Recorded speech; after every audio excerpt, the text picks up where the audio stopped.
یقین حد تک شاندار اور زبردست ہے۔ کیا آپ تصور کر سکتے ہیں کہ ایک 12 سال کا لڑکا یہ سمجھ رہا ہے کہ اس نے کائنات کو تخلیق کیا ہے؟ یہ حیرت انگیز ہے نا کہ وہ جنت سے آیا ہے۔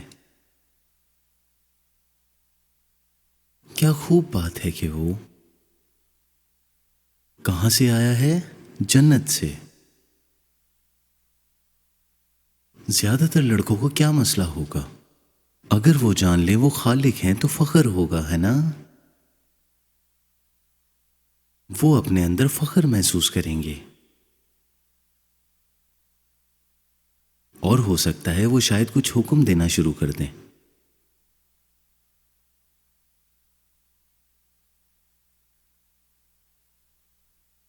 ہیکل میں پڑھانا ان کے والد کا کام نہیں تھا، کم از کم اس وقت تو نہیں تھا۔ میں آپ کو بتاتا ہوں کہ ان کے والد کا کاروبار کیا تھا۔ لوکا کی انجیل اس کے 2 باب کی 51ویں آیت میں لکھا ہے، اور وہ ان کے ساتھ روانہ ہو کر ناصرت میں آیا اور ان کے تابع رہا۔ اس نے عرض کیا، کیا آپ اس کا اندازہ لگا سکتے ہیں کہ وہ جانتا ہے کہ وہ خدا کا بیٹا ہے؟ اسے معلوم ہے کہ وہ جسم میں خدا ہے، خالق ہے، اور وہ کائنات کا خالق ہے۔ وہ کہتا ہے کہ مجھے اپنے والد کے کاروبار میں ہونا ضروری ہے، اور اس کے والد کا کاروبار ناصرت جا کر ان 2 لوگوں کے سامنے سر تسلیم کرو جو اس نے پیدا کیے تھے، اور وہ اس کے برعکس کامل نہیں تھے جو کیتھولک مریم کے بارے میں کہتے ہیں کہ وہ کامل نہیں تھی۔ مجھے یقین ہے کہ اس نے غلطیاں کی ہیں، مجھے یقین ہے کہ یوسف نے اس سے بھی زیادہ غلطیاں کی ہیں، اور اس نے اگلے 18 سالوں تک اس کے آگے پیش کیا۔ یہ ناقابل یقین اور ناقابل فہم ہے۔ ہمارے پاس پیش کرنے کے لیے ایک کامل پادری ہونا چاہیے، یا اگر وہ غلطیاں کرتا ہے تو میں دوسرے پادری کی تلاش کرنے جا رہا ہوں۔ اور اب ہبرون میں ہم نے آپ کے ساتھ یہ بات اشتراک کی ہے کہ ایک چرچ سے دوسرے چرچ میں تبدیل ہونا مکمل طور پر جائز ہے۔ اگر آپ ایسا محسوس کرتے ہیں کہ ایک بھیڑ ایسا کر سکتی ہے، لیکن یہ فرما برداری کی کمی اور تعریف کی کمی، اور اسی وجہ سے یہ نہیں ہونا چاہیے۔ یسوع ان کے سامنے پیش کی گئی ایک مثال ہے۔ کیا یہ ناقابل فہم نہیں ہے کہ وہ اپنی زندگی کو اپنی مخلوق کے سپرد کر دے؟ کیسی عاجزی، حلیمی، اور اپنے والد کی مرضی کے آگے سر تسلیم کرنے والا دل۔ اور ان کے والد کا کام یہ تھا کہ وہ جا کر ان کے تابع ہو جائیں اور پڑھائی کی دکان پر کام کریں، اور بڑے ہو کر وہ اپنے والد کو وفاداری سے ڈھونڈنا سیکھیں، ایمان کے ساتھ۔